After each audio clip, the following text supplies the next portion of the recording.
Okay, well, we're back. This is episode 3. We're on a roll. We're on a roll.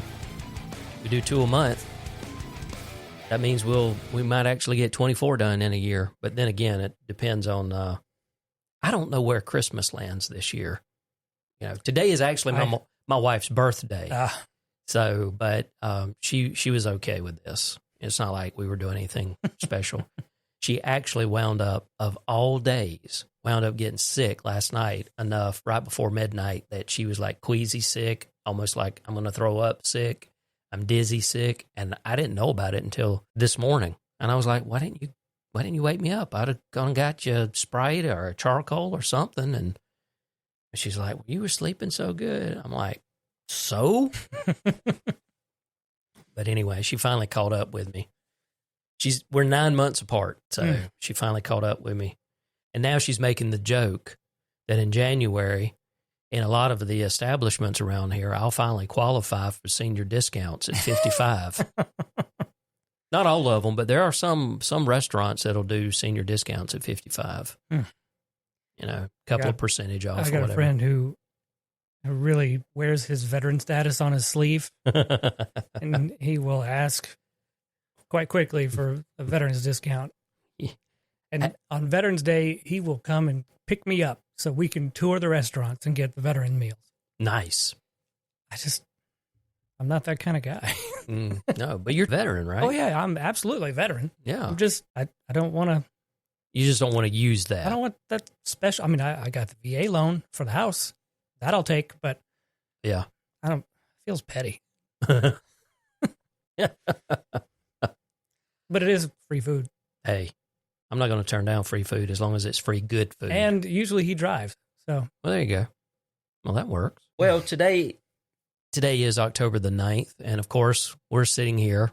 Fortunately for us, we're not staring in the face of another hurricane, but down south, they are, unfortunately. Very much so.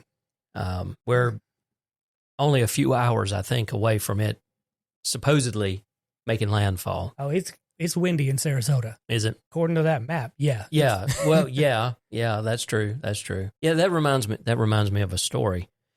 So right before Helene came in, this was on a Tuesday.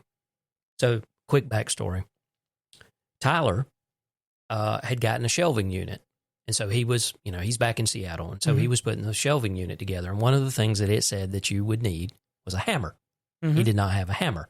He made do. Anything can be a hammer if you make it. You're careful enough. Yeah. Well, when they were kids, we have a weird family. But when they were kids, they all got their own hammers. Don't ask this. Believe it or not, they love stuff like this, especially the boys, because it was like building, Maybe not Oriana so much, but the boys. Lee found Tyler's hammer. So she told me, she said, I want to send this to him, but I don't want him to know that he's going to get it. And I was like, okay. So that was Tuesday. So I mailed it, and Helene comes in Thursday night, Friday morning that week. Well, the hammer was supposed to have been delivered on the 30th, which was the following Monday. Right. It got held up in Sarasota. Got to take a step back to take a step forward. If I had known that there was a damn hurricane that was about to screw everything up, I probably would have waited, because he finally got it Monday of this, I think this past Monday, I believe. He finally got it. But it stayed in Florida for like 3 days. Well, I bet. But when I saw Sarasota today, because the cone of uncertainty had moved a little bit, and we were talking about it at lunch, and I saw that, and I just started laughing. I went, I know where that's at. That's where the hammer was hanging out for a while. I don't understand why it would go to Sarasota first, or in between here and there. I don't either, because it hit Jacksonville first. Then it wound up in Wyber. It's Yber, place I've never heard of in Florida. Then it left there and went to Sarasota. When it finally left Sarasota is when it took its long journey all the way to Seattle, Washington. It's so weird how the mail gets routed around here, I think that's probably anywhere. I mean, well, if I try to send you a letter, this is not the way it used to be years and years ago when I lived in Fitzgerald. if I sent someone a letter in Fitzgerald, it never left Fitzgerald. Yeah. If I send you a letter, the fucking thing goes to Albany. Oh, I get mail from clients here in Tifton. They probably put it in the box at the post office to send it to me. Yeah. It goes to Jacksonville, gets stamped, goes through the That's right. sorter. It used to go to Albany. Back to Tifton. Yeah. And back to the post office, and they put it in my P.O. box. That makes no sense. It literally comes back to the same building and just goes about 30 feet away from where it was dropped off. I think that's right. It used to go to Albany, and then they changed that up, and now everything it's goes like through Jacksonville for some reason. I don't get it. Anyway, well, if you haven't figured out, that's Ben over there. I'm Donovan, and we're here to do a tech podcast. A podcast for the everyday person, at least we think. So what's been going on with you for the last 2 weeks? Cleaning up after the hurricane, like I think most everybody has. Yep. I spent a whole day Saturday doing that, this past Saturday. All we had to do was pick up a few limbs in the yard, but out back we've got probably 20 mature trees, either snapped or uprooted. Ooh. It's a huge game of pickup sticks. Are they still down? Yeah. They didn't come back up. I mean, you hadn't cleaned them up yet. No, I can't get the tractor back there because it's too wet. I'm going to just have to build a bridge or something out there and pick everything up. Or just wait. It's in nobody's way. You started playing with machine learning? Yeah. You said, so the note here said, discovered using hardware with no GPUs provides zero benefit. Yeah. You want to explain? Running machine learning models, it's a ton of math. Yeah. And in most cases, it's a huge pile of data. So being able to run all of that through GPUs and, super fast CUDA cores and whatnot, I still don't know exactly how the hell that works. But if you're doing it with CPUs only, it just takes a while. And I almost forget what I was doing by the time this thing finishes. And it's a really slow iteration. But yeah, I'm looking at ways to start collecting log data from every single thing on a network and push that through a single source, get it sorted out, and start trying to run it through a machine learning model. Yeah. I remember you talked about that, I think in the last episode. So, yeah, it was just an idea. And so far I haven't spent any money. So here you are trying to figure out how to use it to collect and aggregate and analyze data. And I just use it to summarize articles and write descriptions for me. Yeah, you're just using an interface to a model that's ready. I mean, it's loaded, it's trained, it's tuned. But I can't feed customers logs into that. I mean, you can get your own chat GPT. Yeah, I could use the API to do some stuff. Yeah. And that might be cheaper than trying to buy my own hardware. But I really want to see, because it's just log data and system information, things like that. It's not, rendering video and trying to do natural language. And so I really don't know how much processing I'll need. I might not need to get huge GPUs and whatnot. So, that's fair. Yeah. That's fair. Because the more I read, I've looked into building one, which GPUs and blah, blah, blah. And somebody piped up and said, you could do this and build this, multi-GPU machine and keep it on and pay to power it and paid the extra AC to cool the room. Keep it cool, yeah. Or you could pay OpenAI or somebody. I'd like $1 for millions of tokens to run it in there. And then when you don't need it, you don't pay. So yeah. You can build a whole model and train it for $1,000. And then I don't have to keep the machines on. I could just run what I need locally, but have the OpenAI do the heavy lifting. I don't know what model, back-end service, whatever that they're actually using, but the podcast hosting company that I use, Captivate FM, 2 weeks ago, they had this grand announcement. And what it is they have now integrated, they call it Spark AI. And they've integrated it into the dashboard so that you drop your audio in there of your finished podcast and you tell it generate, and it'll go through and it'll generate the transcript. And then it'll take the transcript and use LLM to come up with like 5 to 7 different titles based on what was in the episode.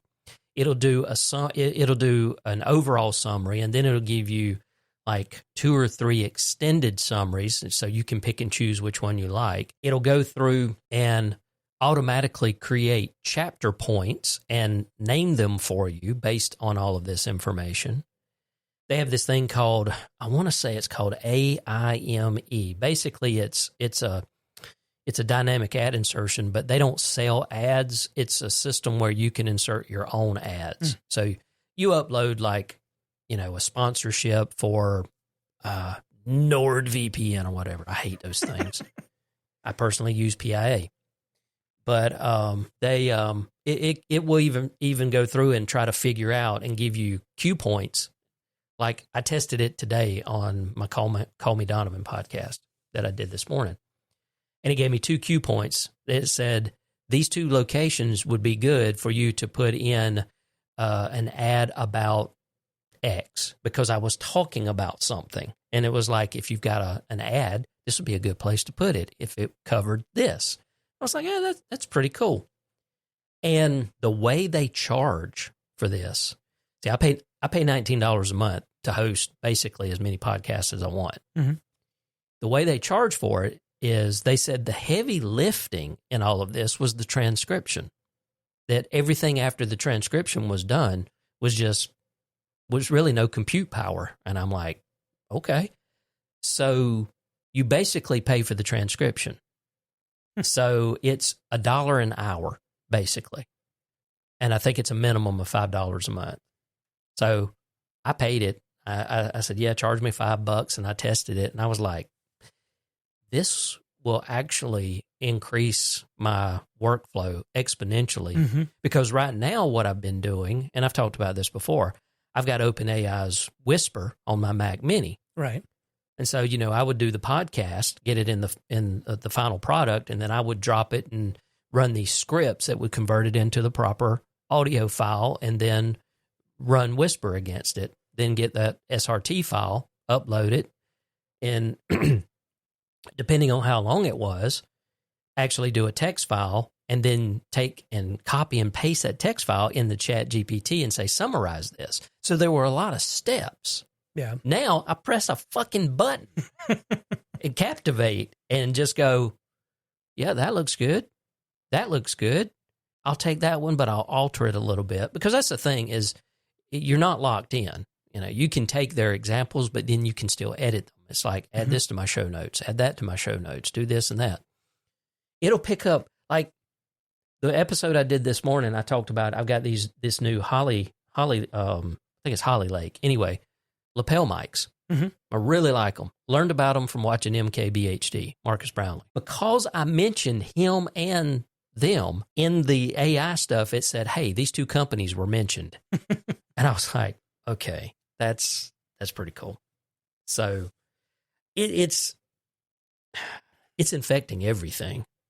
It's increased my workflow. It's allowed me to satisfy my curiosity so much quicker. Well, yesterday I was looking at the traffic cameras on Georgia 511 and Florida 511, and I thought, this is how they get the streams on the Weather Channel, where they show you the traffic. Yeah.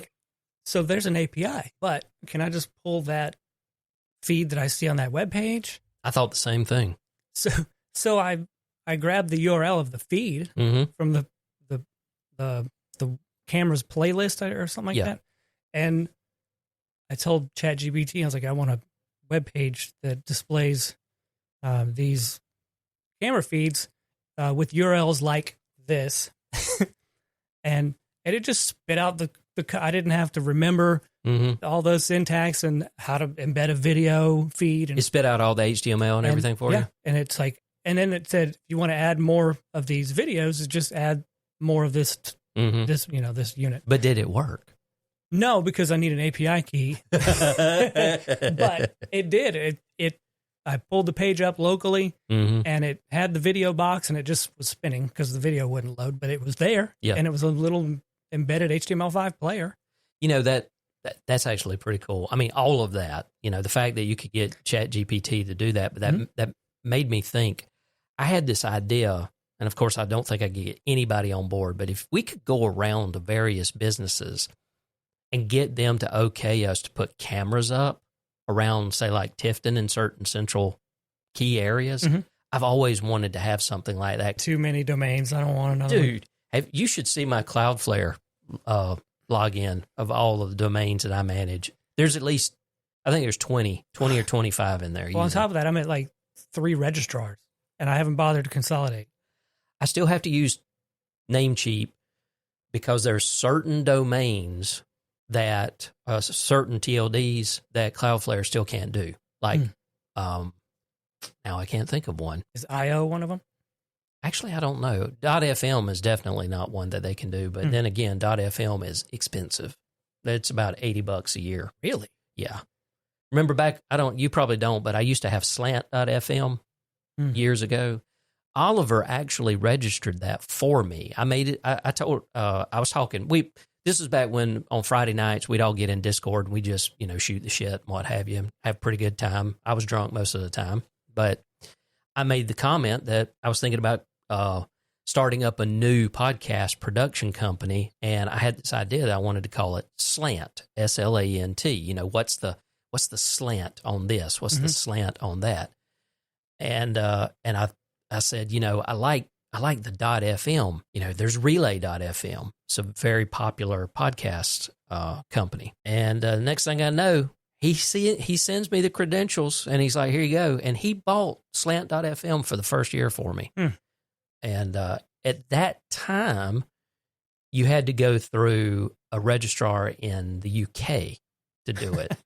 But now Namecheap will do it. But yeah, they're about $80 to $90 somewhere in there. Yeah. My .tech domain is $40. I think that's the most expensive one I have. Yeah. Yeah. I used to have a narrow.tv. .tv cost me like $24, $25. But I don't do, the only specialty one I have now is I have southtech.network. And that I try to use that as I've got southtechnetworks.com, but then southtech.network, when I found I could get it, I got it too. And so I have all the emails. I've got aliases and all this other crap. You know how that works. So yeah, I've got what did I just say? .tech. Yeah, Tifton.tech and techworks.cloud, or it's TWKS.cloud. And that made sense. And then Ben on beer. You still have that? It's still registered, yeah. You still pay for it? Yeah. I don't think I've ever given up a domain. No, I did back in 2004. I let techpickle.org go because there was a guy in Adelaide, Australia. Oh, wow. He's got techpickle.com.au and then maybe techpickle.com. And he asked, he's like, are you using that? I was like, yeah. He's like, how much you want? I was like, I don't know, just make an offer. And he never did. And then it came time to renew it. I was like, let it go. So I've let it go and told him, I was like, hey, I just let it expire. You can have it. And did he get it? He was like, I think so. His name is Matt Tiley. I don't know how I remember that from 20 years ago. So Matt, if you're listening, reach out. I'm letting one lapse this time around. Before I created Tifton Media Works, about a year ago, I created southtech.media. So Southtech Media. So I registered southtech.media, and it's with Namecheap, and it's coming up for renewal. And I turned off the auto renew. I'm like, I don't need that. I've got this other one's a bona fide LLC. The other one was just a DBA coming off of the main thing. So, but yeah, I've had to. It's hard. It's hard to let domains go because you look at it and your brain is like, but I might. might do something with this in the future. Right. I might. And then 5 years later, you're still going, I might do something with this. And you don't. I've got one that I've registered, I don't know, very early, my wife's name.com. Mm-hmm. And when my daughter was born, I registered her first middle name .com. And same with my son, his first, his middle .com. They don't do anything. But earlier this year, I was offered money to sell my wife's name.com. And did you mention this to her? Oh yeah. She wanted a front door. She wanted a new front door. And I was like, but they offered to, they just came out and said, would you take $500? And I was like, no. And I think I ignored the first, like, oh, would you willing to sell? And then I ignored it and they came back, we just take $500. And I was like, no. I was like, I'll sell it, but not at that price. Yeah. The door costs more than that. If somebody comes to me and wants that domain for whatever reason, they want something. Yeah. So there's a need on their part, which means the price just goes up. And then, a couple of weeks, the offer is $1,000. I was like, what's this going to be for? Because this is a broker contacting me. Mm-hmm. So what's this going to be for? So I just kind of go look. I Google her name. Mm-hmm. I find a couple. There's one in Jacksonville, oddly enough. And she's in like a financial consultant, something like that. Mm-hmm.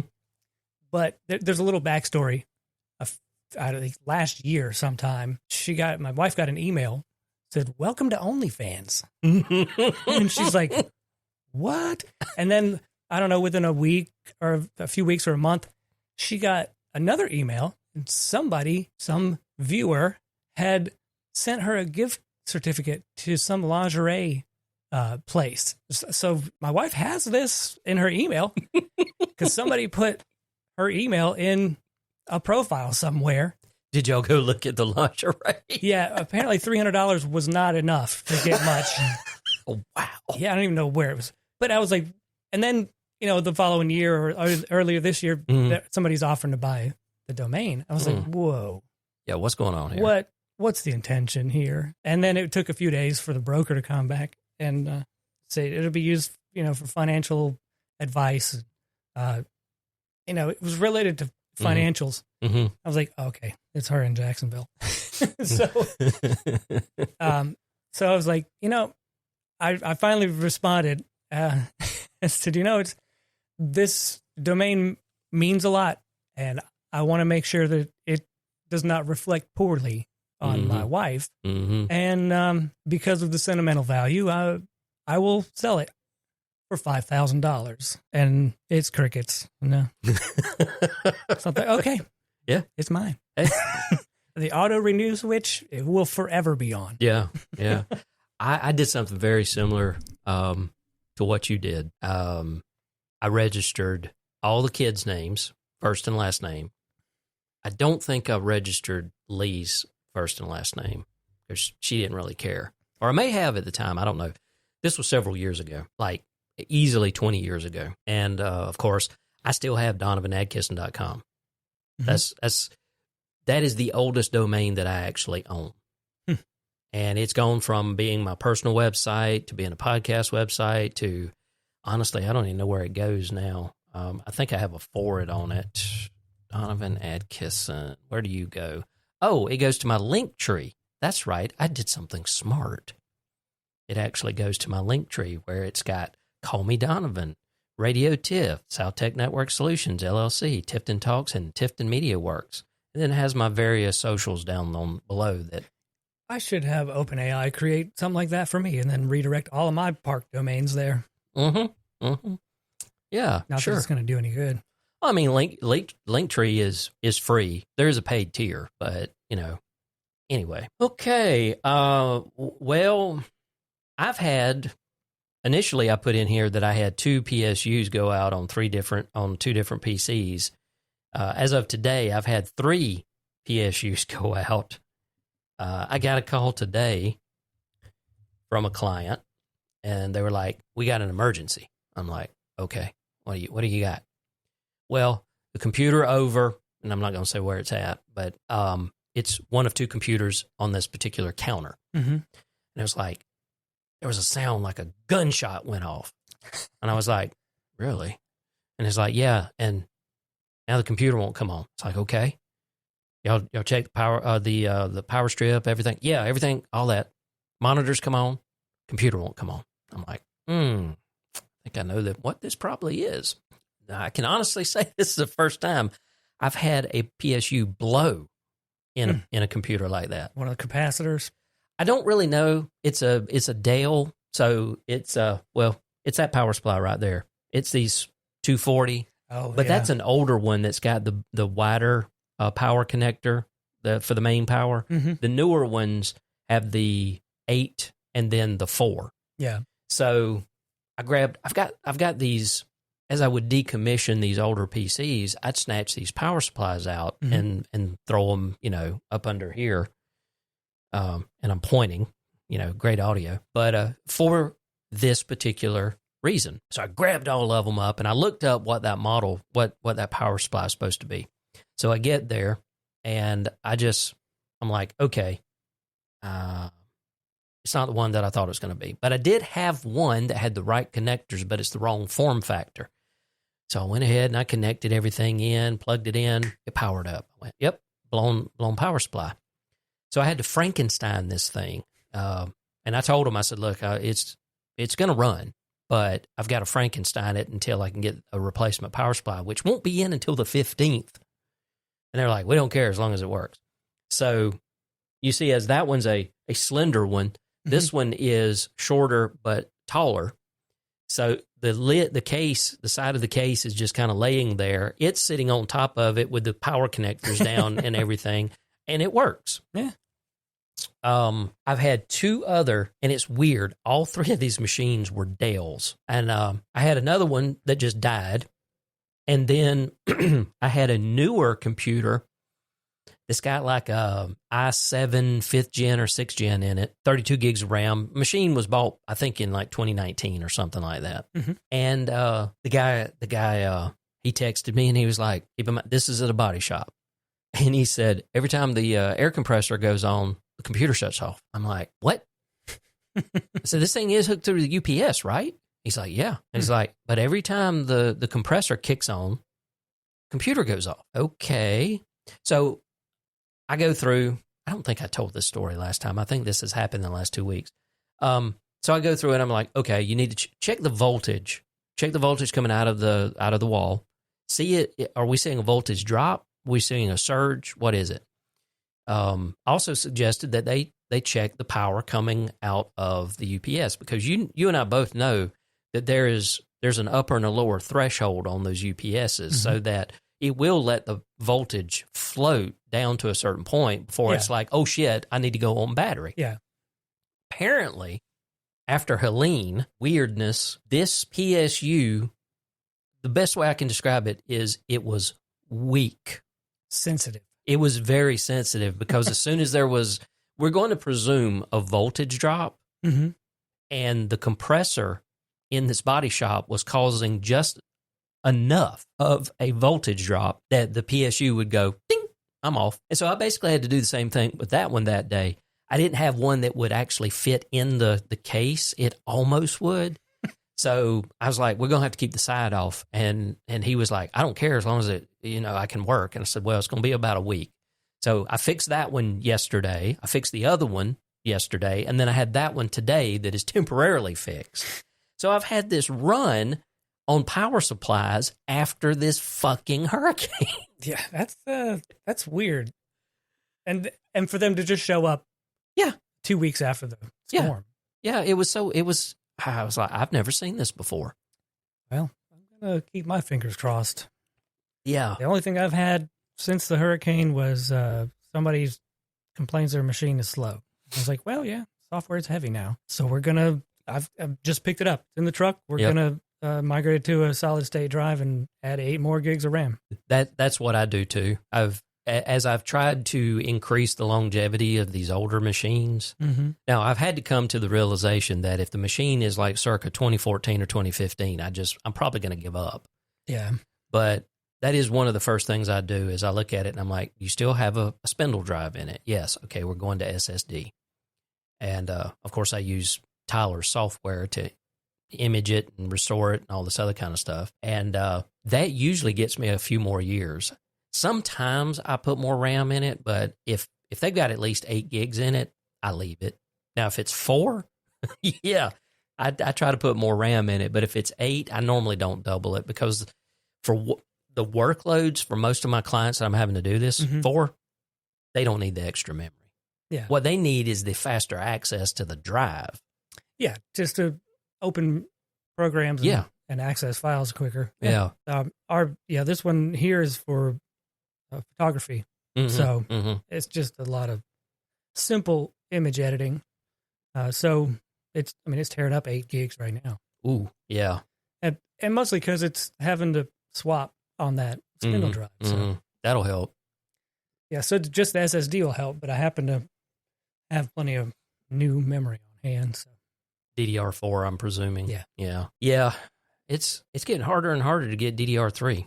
Well, if it's DDR3 machine, it's time to replace it. It's time to replace it. Yeah, because these are 2019 replacements. These were new in 2019. So pretty much anything older than that, I just tell them to replace it. Yeah, and I think I've told you, but I've started buying these little mini PCs from like B-Link and places like that. I mean, for $350. I got a surveying client that I bought. I had him buy. I think it's got one terabyte of NVMe for the drive and 32 gigs of RAM, and it's a Ryzen 7. And this thing runs like a scalded cat. They come with Windows 11. I downgrade them to Windows 10 because Windows 10 just still runs better than Windows 11. I'm sorry, it just does. But but that's what I've gone with. And the reason why I started doing that is once I discovered the price point on these things, I was literally buying refurbished 6th and 7th gen i5 Dells for $200 or $225 or $250, depending on what the market was at the time. You toss in another $100, you got a brand new machine with a modern processor. Yeah. Because a 6th and 7th generation i5 is not a modern processor. It's just not. Will it work? Yes, it will. But, throw a little bit more into the pile here and you got this little thing that just fits on the back of a monitor. I mean, come on. Yeah. Yeah. So, I put one of those in the shelter. And it just runs the conference room thing. Yeah. So I 3D printed a case. So it's on the wall behind the TV. Yeah. That way they can reach the USB ports if they need to. Well, the radio station, and of course I'm pointing over to my left. There's 2 monitors. It runs radiotiff.com. That is an N100 processor that's in that one. It only cost me like $150. And Tyler and I both, he got one, not the same model, but he got one. And he's like, I'm impressed with how efficient and fast even these little N100s are. It's not like back in the day of the Atom processors and, what was the name of that Intel processor? It started with a C. Celerons. No, these little bastards, they run. And I mean, everything I've thrown at this thing, now I haven't tried to stream video or anything like that, but I mean, it's literally running radio DJ software. It's running Voice Meter Potato.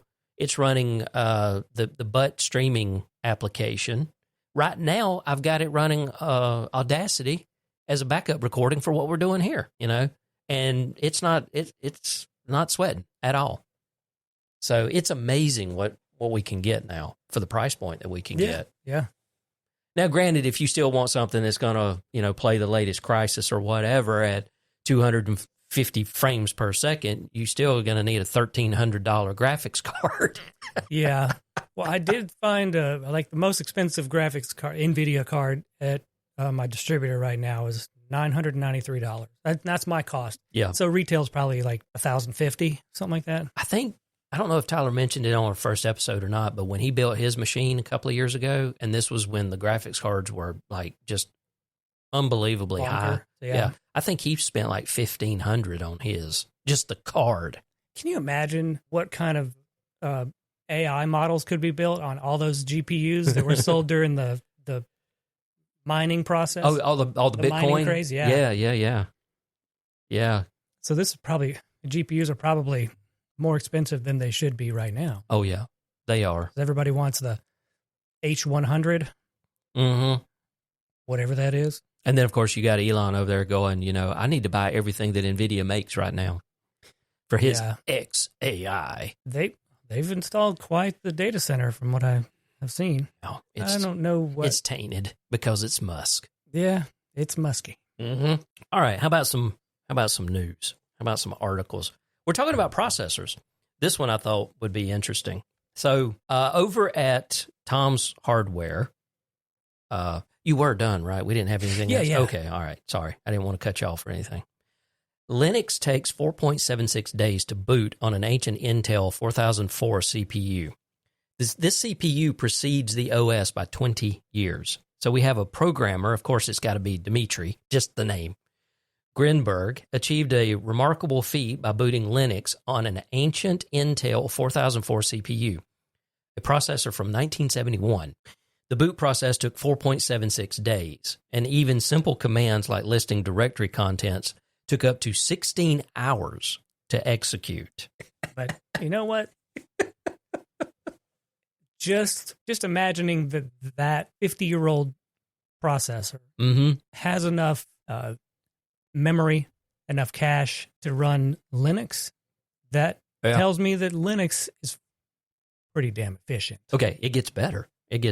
He used an emulation of the MIPS R3000 processor to bridge the hardware and software gap, and through extensive optimization, he reduced the Linux kernel to 2.5 megabytes, cutting the boot time from its original 8.4 days to under 5. The project was more of an artistic experiment than a practical endeavor, showcasing Linux's flexibility and Grinberg's dedication. I would say, nay, that's insanity, not dedication, to pushing hardware limits. And despite the extreme delays in execution, the project worked, and Grinberg shared detailed schematics and potentially pre-built kits for others interested in recreating his little art experiment. Can you imagine calling tech support and their first response was go, could you reboot it? It's like, all right, I'll call you next week. Yeah, I'll call you next week. That is wild. This literally reminds me of something that Tyler would attempt. He would try something like this. Yeah. Like, what does that processor look like? Like, how big? Like, what's the physical size of the? Well, that's what it looks like. The chip. Okay, so it's all right. Yeah, that seems like something you could, not that particular chip, but you could replicate that chip out of like vacuum tubes and whatnot. Like build an old school machine. Yeah.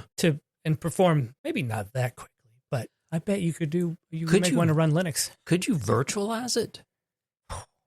I'm sure there is. Yeah, virtualize the 4004 CPU from 1971. Just so you can wait 8 days. Just so you can wait 8 days for it to boot in the virtualized environment. Yes, exactly. But you could overclock that thing. It wouldn't really care because it's just software-defined chip. Yeah. But could you imagine running the 4004 at 2 megahertz? What does this thing even run at? Did it say? Hang on. I don't know. Like 6 hertz probably. Let's see. He booted the machine using the Linux prompt. Thankfully, via the magic of video editing, much of the waiting around, because there's a YouTube video of this, between commands gets very fast forward. An unedited version of the video running at 120 times real time exists, but takes over 1 hour and 40 minutes for completists.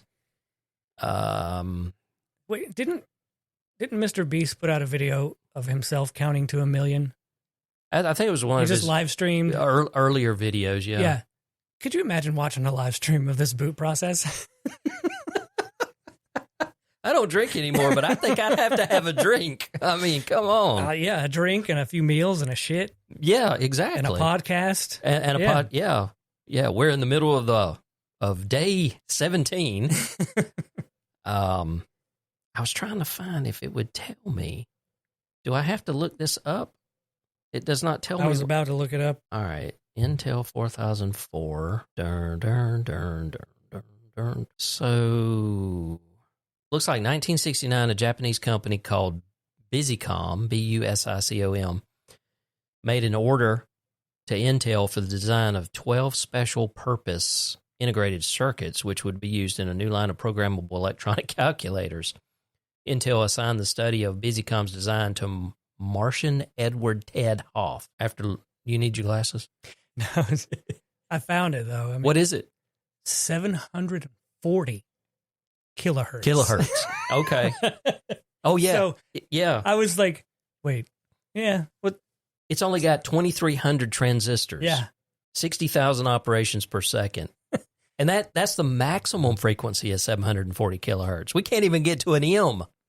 No mega. No turbo button. No turbo button, nothing. Oh, man, those were the days. It's 0.74 M. God, that is so wild. Shortly after the release of the 4004 and 72, Intel introduced the 8008 CPU, which essentially was the 8-bit version of its predecessor.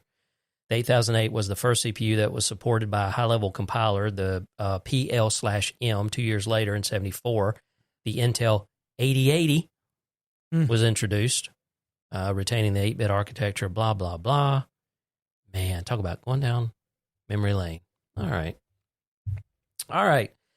Well, hats off to you, you mad bastard, for 4.7 days or 4.6 days or whatever. Yikes. Well, at least he documented it. Oh, yeah. Let's make kits.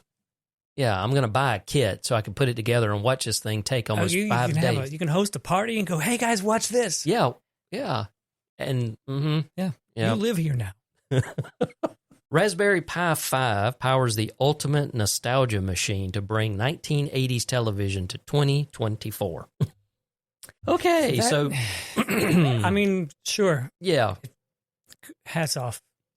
Shane Mason, also known as Wrong Dog Reckons, has created a nostalgia machine that emulates the 70s and 80s TV watching experience using modern technology powered by a Raspberry Pi 5.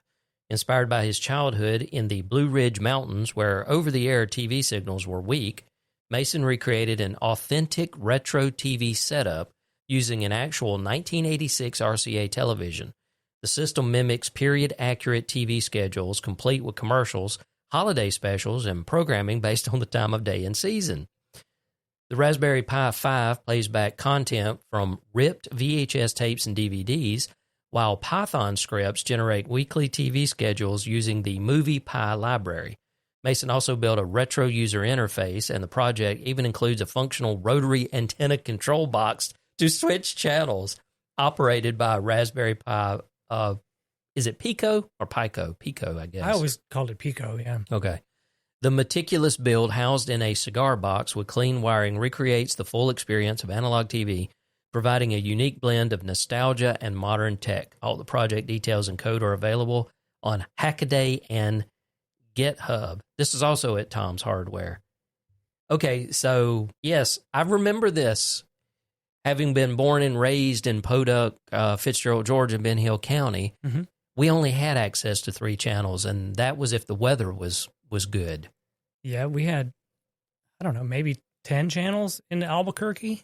Over there, we never had cable. We didn't have cable till we moved back to Georgia. Well, we still don't have, I say we because I don't own that property anymore, but that property over there in Ben Hill County still does not have cable. We'll never have cable. It's got fiber internet. I'm taking a moment. Hang on. The mere fact that I moved away from Fitzgerald, Georgia to Tifton, Georgia, that had better prospects for broadband, and for the longest time was much better than what we had over there. And now you can get 2 gigabit fiber connection at the place that I sold over a year and a half ago. All right, I'm done. What did you end up getting here? Oh, I'm still on a standard cable modem, 500 by 50. I thought they were gonna be able to switch you over.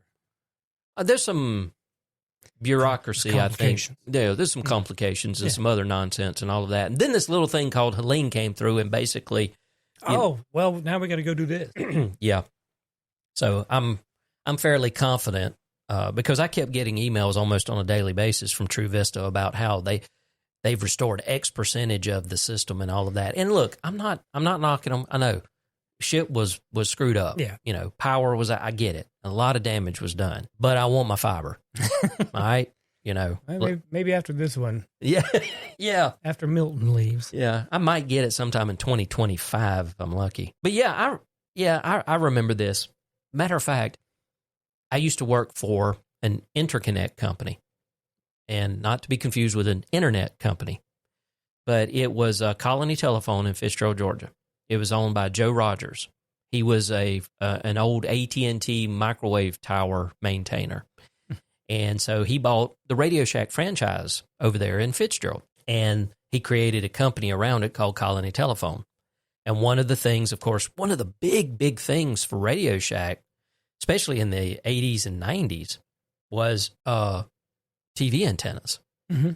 You know, and we're talking, I forget what they were called, but they had their flagship antenna. It was huge. Don't they call it an aerial? Yeah, but it was like the something max or whatever. Oh, it was like okay. $125 for the antenna. Just the antenna, okay? Then you needed to put it up on a pole, all right? So the biggest or the tallest pole that Radio Shack actually sold, if I remember correctly, was a 36-footer.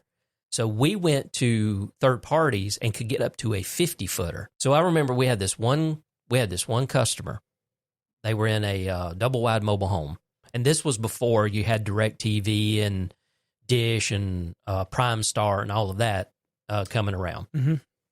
And so they wanted to be able to get as many channels as they possibly could out of the air. So we put up a 50-foot pole, and you have to guide these things, you know, down to central points. Every section had a ring, and it had these holes. And then you took these guy wires, which basically is just stranded metal. Yeah. And then you would raise it up, you would tighten it up a little, you'd raise it up a little bit more, and you tighten it up a little, because you had to keep it from swaying, because if it ever went one way or the other, the pole was just toast. Have to let it go. You just have to let it go. It was bent, and you were starting over. And you put the amplifiers up there, you had the coax run up there, and the control leads for the motor and everything, so that you could rotate it. Yeah, I remember all of that. I did that. We just had rabbit ears on the back of the TV. Because we lived in, it was probably 400,000 people in Albuquerque when we were there. Mm-hmm. So, you know, I got to watch He-Man in the afternoons, and was it Pee-wee's Playhouse on Saturday mornings, other cartoons. Good old Pee Wee Herman, Paul Rubens. Yeah, it was funny because my grandmother lived in town and she had cable, but we lived out in the country, in the boonies, and we didn't, you know. But my dad was always big on the biggest antenna that he could get with the tallest pole that he could get at the time, and that rotator box. Ka-tonk, ka-tonk, ka-tonk, ka-tonk. And you like tuned to channel 13, which is out of Macon. And it's like, are we going to ride the skip tonight? If anybody knows anything about CB radio and ham, then you know exactly what I was talking about. But you're watching it and it's like, oh, wait, I'm seeing a picture. Oh, no, the picture goes away. So, yeah. But hey, that's cool. These people have too much time on their hands for their little pet They projects. don't have enough other projects, this is what it is. I'm guessing that's true. I wish I just had one. Okay, this is something that, you know, I've heard over the years that something like this could potentially exist, but now I want it. Westinghouse's, I guess you pronounce this, Evinci micro-nuclear reactor for data centers delivers 5 megawatts of power for 8 years without refueling. Micro-reactors could power next-gen AI data centers. So, yeah, they've got this thing, It's a compact reactor which can be transported as a single unit, addresses the growing power demands of data centers fueled by AI's rise. Westinghouse is the first to submit safety designs for testing, and the Evinci microreactor could help reduce reliance on the aging electric grid. By using nuclear energy, the reactor allows data centers to operate in remote locations and sustain continuous power, making it a promising solution for the future of AI infrastructure. And keep in mind, this goes right along with the fact that Microsoft is planning on spinning up one of those reactors at 3 Mile Island to do this, expected to go online in 2028. But I heard several years ago, and I was like, yeah, this is fantasy. But it was John C. Dvorak on the No Agenda show, so I was like, maybe. But he was talking about having micro or mini nuclear reactors for the home. You know, that was actually something that could be plausible in a few years. It sounds like something you'd see in popular science in the 60s. Yeah. Like, that'll never happen. Yeah.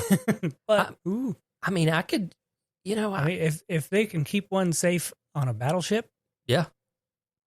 I don't think I need 5 megawatts. I mean, make it smaller. Yeah, make it smaller. I've already figured out how many watts I need in this house. I mean, I've been going down the whole generator route. Boy, there's a lot to learn there. Put one at the end of the street. That's right. You could put one at the end of the street and power this entire neighborhood. Yeah. I don't even think this entire neighborhood would take 5 megawatts. Send the rest to battery storage. I mean, my house peaks at like 7,000 watts. Yeah. So, the backup generator we were quoted was 26 kilowatts. That's too much. That's what they say. Yeah, that's too much. I'd rather have that than not enough. That's true, but I was looking at the 24, and that's the reason why Tyler and I did the numbers, and we watched it one time, and I turned on the stove. I watched the air conditioners kick on and everything, and it peaked at 7,000.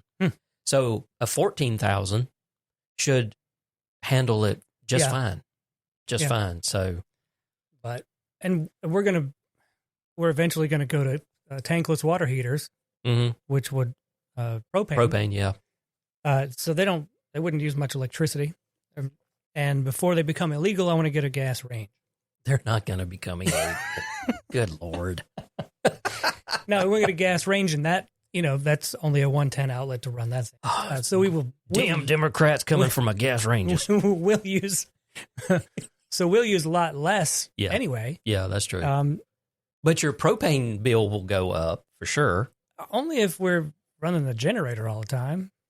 Like if we're not running hot water and we're not cooking on the stove. That's true. If we're not using it. I love that. See, I looked into trying to do a tankless. Okay, I actually had them come out many years ago about doing a tankless hot water heater for this house. And of course, they were going to have to put in the tank, and I was actually going to have them run a line up on the deck so I could also do a gas grill. Right. And at the time, I couldn't afford it. It was going to be like $2,000, $2,500 for the whole shebang or whatever. So over the last couple of years, I started looking, okay, what are the electric alternatives? No. The first time we asked someone about it, he's like, we don't even sell those anymore because they're crap. Yeah. They will not perform, and they just chew up electricity. Well, the one I looked at required like 4 50-ounce breakers or some crap, and I was like, are you kidding me? Then you need 5 megawatts. I need this reactor. You need a nuclear reactor, and then you're good. I do. I need it. Or you could just take a bath in the water that comes out of the cooler in the reactor. Oh, yeah, that's right. That's right. It wouldn't hurt a bit. It wouldn't hurt at all. It's not tainted or anything. Just let it run out in the gutter. Let it run over into the pond next door. It'll be bad for the septic tank, so just run it out in the street. Yeah. Over into the pond, the fish don't have enough, fins or eyeballs right now. To those who would believe that was a joke. Or was it? Anyway. This is how conspiracy theories get started. Yeah, that's true. College students use Meta's smart glasses to dox people in real time. Now, you'll need to go watch the video on this one. It's actually pretty cool. But 2 Harvard students created a demo showing how Meta's Ray-Ban smart glasses paired with facial recognition software can be used to dox people in real time. The project, called iX-Ray, uses the glasses live streaming feature to identify faces, match them with public databases, and retrieve personal details like names, addresses, and phone numbers. The students, I'm not going to try to pronounce their names, demonstrated how they could identify classmates and even strike up conversations with strangers based on the retrieved information. And they do. In the video, they literally, they walk up to people and they're like, "Are you so-and-so? Do you work at such and such?" And the people are like, yeah, and they're just seeing this real time right in front of their eyes. yeah, exactly. The face, and then bubbles pop up with information, I think. It says iX-Ray combines widely available technologies, including PIM-Eyes, it's PIMEYES, a powerful facial recognition tool, to make this possible. The students' goal is to raise awareness of how easily current tech can invade privacy. While they don't plan to release the tool, their demo highlights the risk posed by the discrete design of smart glasses and their potential for misuse, aka how you can be a glass hole. Though Meta's Ray-Ban smart glasses feature a privacy light to signal when video is being recorded, it's often unnoticed in bright or crowded areas. Meta's policy advises users to respect privacy, but there's no guarantee people will follow these guidelines. The two students advise steps like opting out of public databases, but warn it's nearly impossible to erase one's online presence entirely. This article was at The Verge. Yeah. Have you ever Googled yourself? Yeah. Well, years ago. I'm not that interested in myself anymore. Well, me either, but from time to time, it's probably good practice just to make sure that there's no bullshit. There's no way I can wipe myself off the internet. And most everything about me is tied to the city of Tifton. I would be curious to know how much about me they would find. Yeah. It's scary, though. Like, I want to know their data sources so I can dox myself and just find out. I mean, just how much private information is out there. Yeah. But I also would like to know where they got there. Because if all of their data is mainly from social media, they may not even find me. That's true, because my personal profile, like on, say, Facebook, I only have 2 people I'm even friends with, and their family, my wife and Tyler. Mm-hmm. My daughter has no social media whatsoever. None. I think that's good. Yeah, no Twitter, no Facebook, no Instagram, no Threads, nothing. She's like, I'm not going to have it. And Tyler's on Twitter. He's on Facebook. I don't know about Instagram. But pretty much if you're on Instagram, you're on Threads, which honestly, Threads is a much, much better place, more level-headed place to be than Twitter. Well, let's not go there. I managed to clean up my feed. Did you? Yeah. But crazy does, but I think that was in a comment on something. That was nuts. I named that episode after a statement that you said, "Cruising the Crazy." I was like, yes, that's got to be the title. Yeah. That's got to be the title. Yeah, this PIM-Eyes, I'm not aware of. It says here it relies in part on PIM-Eyes, which the New York Times described in 2022 as an, quote, alarmingly accurate, end quote, face search engine that anyone can use. Anyone for money. Use. I bet it's for money. It says concerns around this tech have been heightened since it came out that Clearview AI was using facial recognition to help law enforcement. So yeah, I don't know anything about this PIM-Eyes. Let's see. Oh, create a free account. Thank you, New York Times. I do have a free account. Actually, no, I actually have a paid account, but I'm not logging in. Anyway, yeah, that's the very last thing it says in this article is, this is a sobering reminder of how smart glasses can be abused, but there are some steps people can take to protect themselves. Yeah, but trying to erase yourself and get yourself out of public databases, I mean, come on. That's not realistic. I mean, I know there's services out there like in Incogni and Twitter Delete and all kinds of crazy stuff that's supposed to, but really? Did you find out anything about PIM-Eyes? It's an online service. Face search engine reverse image search. So you upload a photo and find out where images are published. Or you can take a photo with your device's camera. Don't worry, we will not store it. So what these guys are doing, doubt that. Yeah, what these guys are doing are using the Ray-Bans to take snapshots of the person's face and submitting it to software that they've written. Yeah, takes it and then.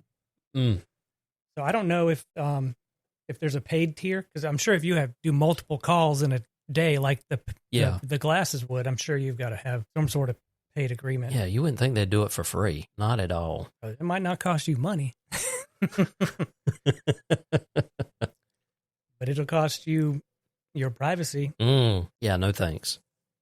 I swear, the older I have gotten, the less I'm inclined. I mean, that's like as much as we talk about artificial intelligence, things like ChatGPT and OpenAIs and everything that they're doing and the stuff that you want to do and all. I'm still very hesitant on have we opened up Pandora's box. So, 10 years ago, I'd have been like, woohoo, let's bring out the streamers, let's party, toss a few back. But now I'm like, I'm not so sure about this. Yeah, I hear everything else, all the different things that I never thought I'd hear, never imagined we would ever need coming up because these AI companies are just sprouting now. And I think it's good, but also it makes me incredibly tired. I just want to go take a nap and then get up and eat dinner and go to bed and then get up and start a lawn mowing company. And work for cash. Yeah, it's I'm about there. I'm like, what other vocation can I learn that I can actually make a livelihood that's not tech related? This podcasting thing ain't doing it, I can tell you that. I'm just doing it for funsies. We are too old for that shit, but I keep saying this buildsubmarines.com. Like you can just go get a job as a welder, and of course you probably have to work in Virginia or somewhere. Yeah, that's true. Be my luck, I'd have to work underwater somewhere in the deep sea. If you don't get certified, you don't have to do that. Yeah, okay. Yeah, so don't do that. Don't get certified. No, don't get certified to do underwater. Yeah. Next thing I know, I'll be on an episode of Dirty Jobs with Mike Rowe. But who knows? I mean, if you're like the longshoreman, you can crack out $300,000 a year. I did not realize until I was listening to a podcast today how much they make. It's incredible. It's like, holy crap. And the dude that's like in charge of it, he's like rich. He drives a Bentley. Yeah. There's a conspiracy theory that he's pro-Trump. And did he decide to do this? Because the things that they're bitching about has been something that things they've been bitching about for years. Did he decide to pull this stunt now to make it where it would hurt the Democrats? And I'm like, I don't know. If you pretend to be blue collar and you drive a Bentley and you at one time had a 76-foot yacht or 36, anyway, a yacht, you likely live in a big. You're a Trump fan. Yeah, you're going to vote for Trump. Yeah. There's no doubt. There's no doubt. I can guarantee you that if I win the lottery, $150 million and however much of that I wind up with, I still won't vote for Trump, but I'll be rich. If I were to win the lottery, I wouldn't vote. That's true. I just quit. I'm not voting for anybody. I check out. You'd find me in New Zealand. Yeah. Can we go find the Hobbit, the Hobbit holes? We'll just move in there. I don't have to look. I just have to get out of here. Yeah. Because this bullshit. I want to move to a country that's the size of the state I currently live in. Yeah. I don't blame you. I kind of Iceland, like they seem like fun people. Wait a minute. Maybe I shouldn't move to Oregon. I'll just move to New Zealand. Just immigrate. Just get out. Yeah. I might have some useful skills that they could still use, as I get older. It's a free country and we are free to leave. Yeah. That is true. Just to turn everything off, disappear. That's what I want to do sometimes. All right, ladies and gentlemen, this is the last episode of the South Geek News Podcast. Well, you got to play to win. Yeah, that's true. All right, so the last two articles are dealing with your favorite truck and mine, Cybertruck. Oh, it's the pinnacle of engineering and manufacture. Of course, because Tesla recalls over 27,000 Cybertrucks over rear view camera issue. It's federal regulators found that the backup camera in some vehicles failed to display within the required 2 seconds after shifting into reverse, increasing the risk of collisions. The recall affects Cybertrucks produced between November 2023 and September 2024. Tesla has addressed the problem with an over-the-air software update. This is the 5th recall for the Cybertruck since deliveries began, and Tesla shares fell 2.3% following the news, continuing a decline after disappointing third quarter deliveries. So here's what I find interesting. The mere fact that you have to have, I remember a time where a rear view camera was a luxury.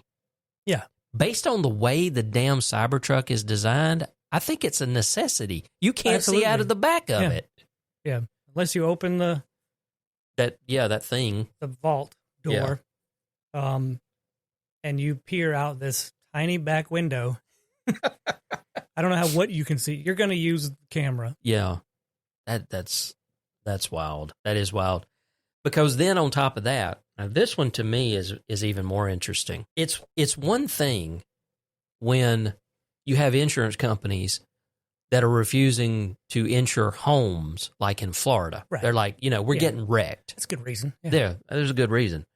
Then Geico comes along and says, you know what? We're not going to cover Cybertrucks. Right. They've decided to terminate insurance coverage for Tesla Cybertrucks, stating that the vehicle does not meet its underwriting guidelines.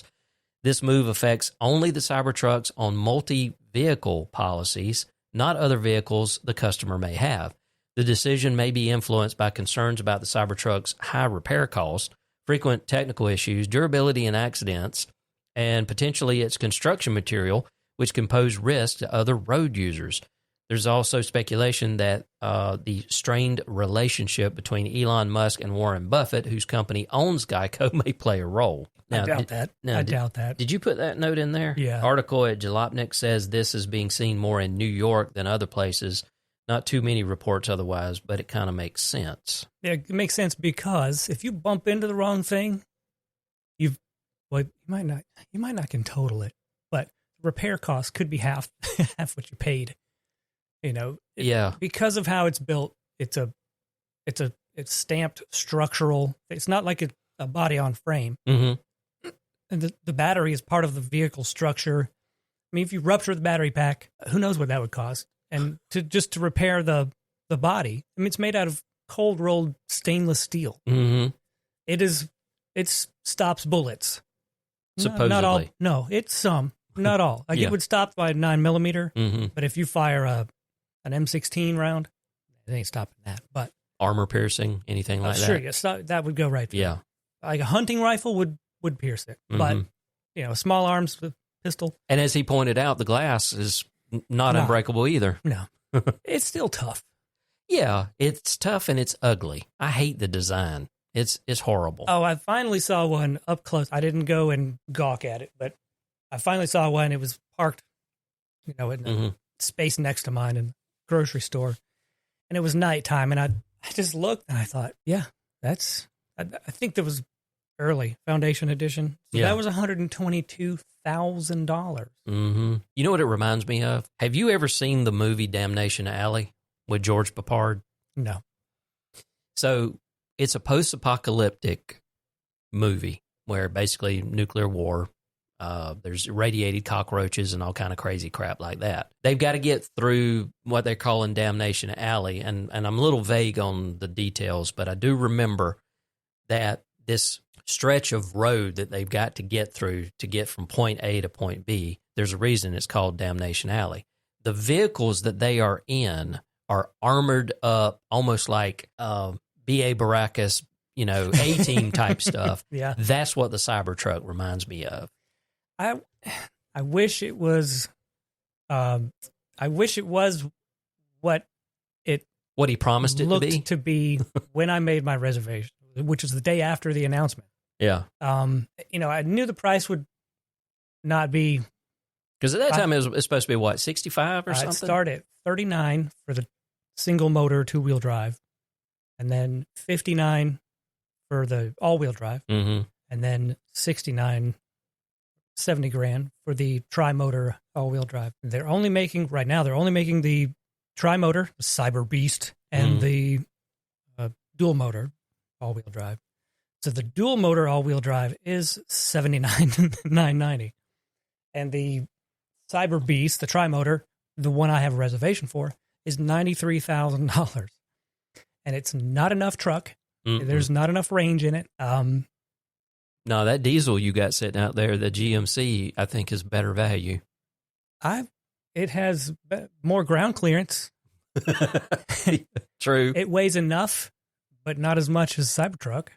Yeah, but I don't need my truck to be a tank. We want it to stick to the road.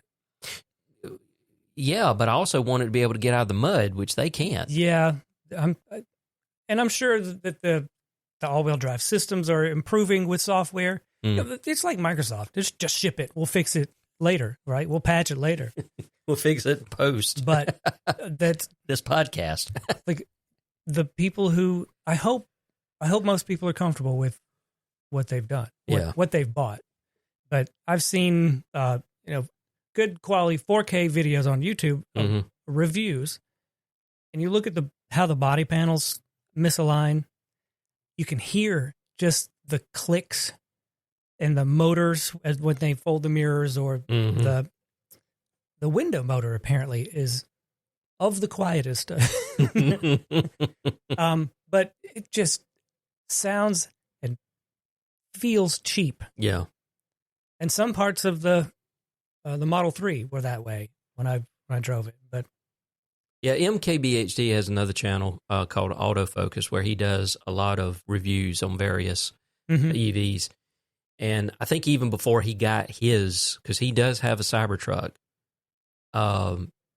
he had one loaned to him that he did a review on. I think I saw that. And even part of the door did not want to work right in the review unit. Yeah. And I was like... And the finish is just bad. Not like the appearance, but the sharp edges on the doors. Yeah. There's still burrs. There's machine marks. It's I mean, it literally... It's not a luxury. I would pay $50,000 for one.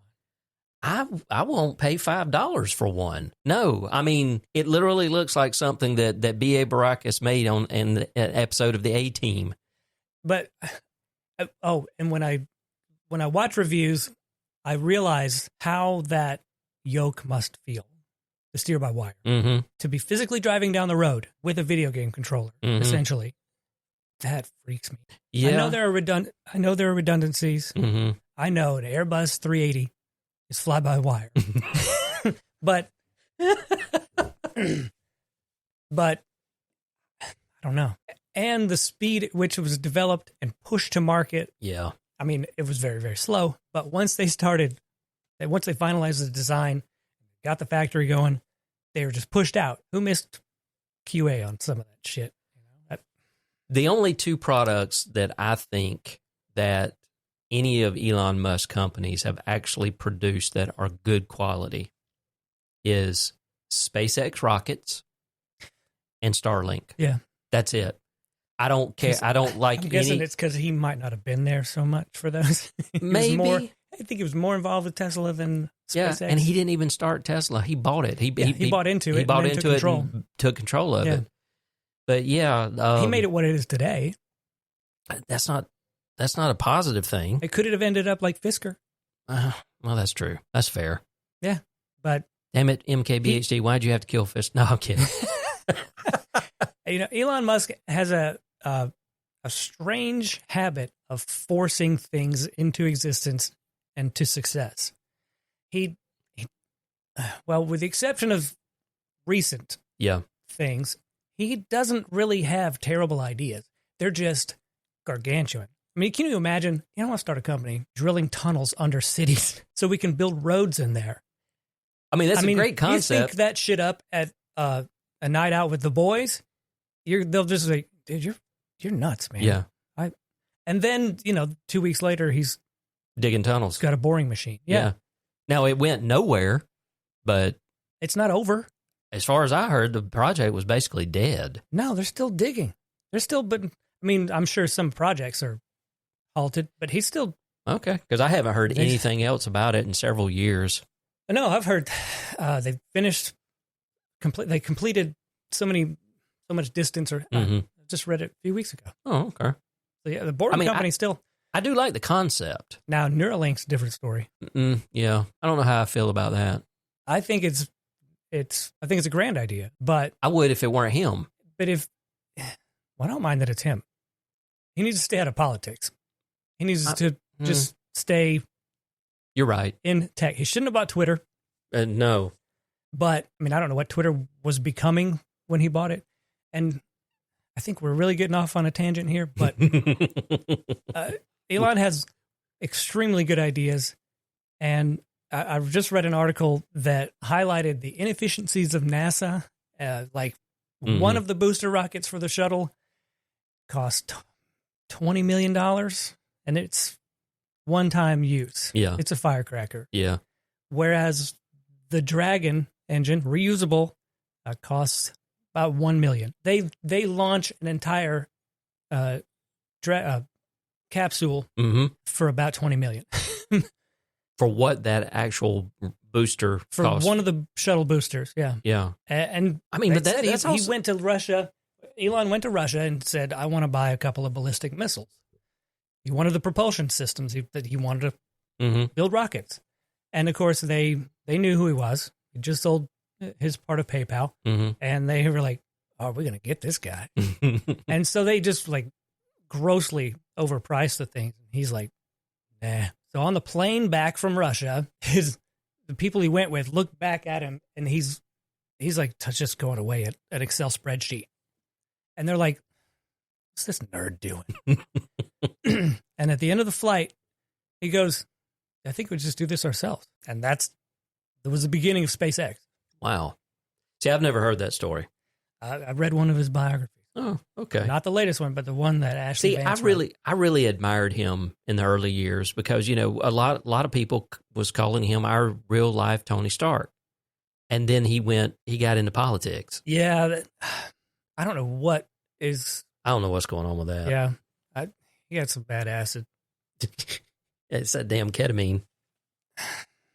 Which, ketamine therapy is actually a bona fide good thing. Psychedelics, if used properly, Kevin Rose is therapeutic. Kevin Rose is a big proponent of it. He's talked about it multiple times. I think he's got a video of him going through it. But anyway, well, that's the end of the show. I will say, if Elon Musk wanted to make a Tony Stark suit that worked, yeah, I would bet towards him getting extremely close. and then you would sign, except for the power source, because that's kind of bullshit. But yeah, and then you'd sign up for one. I would reserve one, for $5,000, and then it would cost $30,000. Yeah, and I'd go nah, but keep my $100. That'd be my donation. Yeah, my donation. All right, well, that's going to wrap up the show. I hope all of these topics were entertaining and our take on it. I would like to point out that some of the stuff that's in this episode I do pull out and I throw it into bonus episodes that I call SGN. Ooh, you going to put it behind a paywall? Yeah, I do. I do. It's but it's early access. So it's $4 a month and you get it 7 days early. So once I publish it for 7 days, if you're a member, you automatically get it. 7 days later, it goes into the main feed. Now, this $4 a month will also include, if there's bonus content that we do that's not early access, it'll just be like for members. And I did a small episode that I released into the feed talking about this. I realize this is our third episode.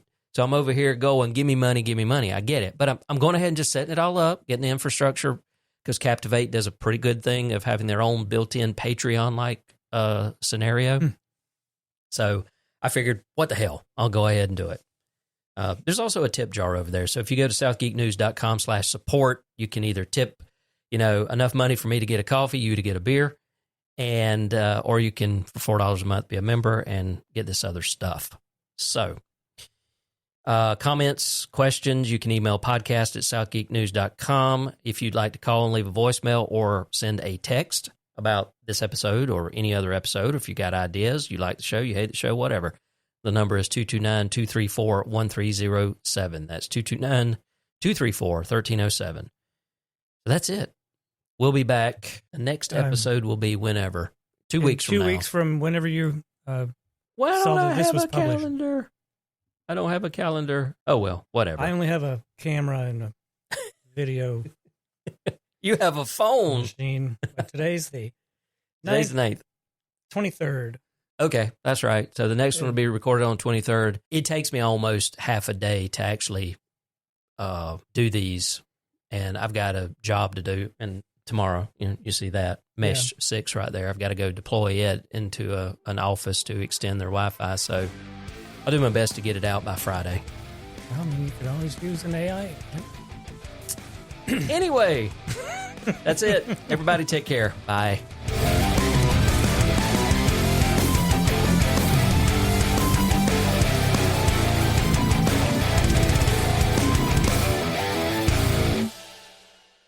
This has been a production of Tifton Media Works. Check out all our podcasts by visiting tiftonmediaworks.com.